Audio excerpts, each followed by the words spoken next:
আমি ক্ষমতায় থেকে মানুষের জীবন নেব, সেটা তো কখনো হতে পারে না, কারণ আমি তো সব কিছু হারিয়েছি। আপনারা একটু মনে স্মরণ করে দেখবেন, যখন এরা বসতে মিটিং করছে, আমি বললাম ঠিক আছে ছেলেমেয়েরা বসছে বসুক, আমরা তো রোদে পুড়ে বৃষ্টিতে ভেতরে মিছিল মিটিং করে করে পোড় খেয়ে খেয়ে না এই পর্যন্ত এসেছি। অন্তত আমি সরকার আসার পরে এদের তো সেই ধরনের কষ্ট কাউকে করতে হয় নাই। তো তারা যদি একটু রোদে পুড়ে একটু স্লোগান দেয় বসে, তা বসলো, এটাতে তোমরা কিচ্ছু বলবো না। পুলিশ কত সহনশীলতা দেখিয়েছে, তারা মিছিল করে যেখানে যেতে সেখানেই তারা তাদের নিয়ে গেছে, খালি বলছে একটু তাদের নিরাপত্তা দাও তোমরা। আমরা তো সেই আমেরিকা ইউনিভার্সিটির ছাত্ররা নেমেছিল পরে, যেভাবে তাদের উপর তাদেরকে একেবারে মেরে ধরে মাটিতে ফেলে অত্যাচার করে, এমনকি শিক্ষকদের পর্যন্ত পিছনে হ্যান্ডকাপ দিয়ে বেঁধে নিয়ে তারা সেই মানে আন্দোলন, ছাত্রদের আন্দোলন দমন করেছিল। আমরা তো তা করতে যাইনি, ওইভাবে আমরা শক্তি প্রয়োগ করিনি, বরং তাদের দাবিগুলি, তখন তাদের দাবিটা কি? কারণ এটা তো আমার করা, প্রজ্ঞাপন বাতিল হয়েছে, আমরা আপিল করেছি, সেটা আবার আমরা পেয়ে গেছি, সে আন্দোলনের ইস্যুটা আর কি থাকে? তারপরে এই যে ঘটনাগুলি ঘটল, আজকে দেশবাসীর কাছে এরা তো মিথ্যা অপবাদ চালিয়ে যাচ্ছে।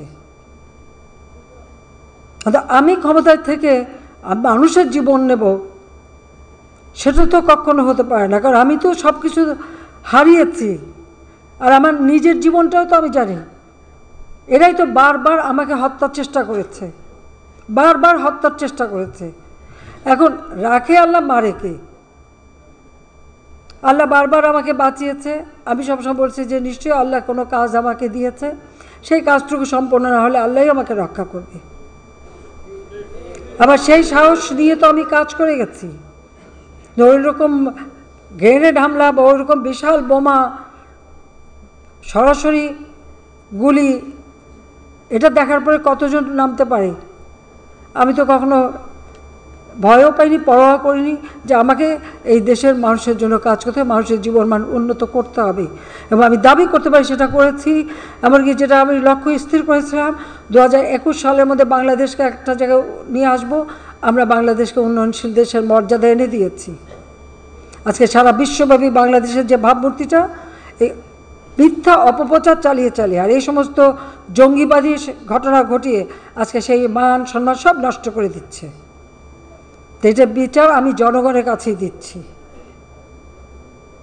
জনগণের দিচ্ছি। এমনভাবে পোড়ানো, সেই গাজায় যেভাবে হাসপাতালে বোমা হামলা করে ধ্বংস করা, যেভাবে শিশু হত্যা করা, মানুষ হত্যা করা, ঠিক সেই একই ঘটনার জন্য এখানে ঘটনা হচ্ছে।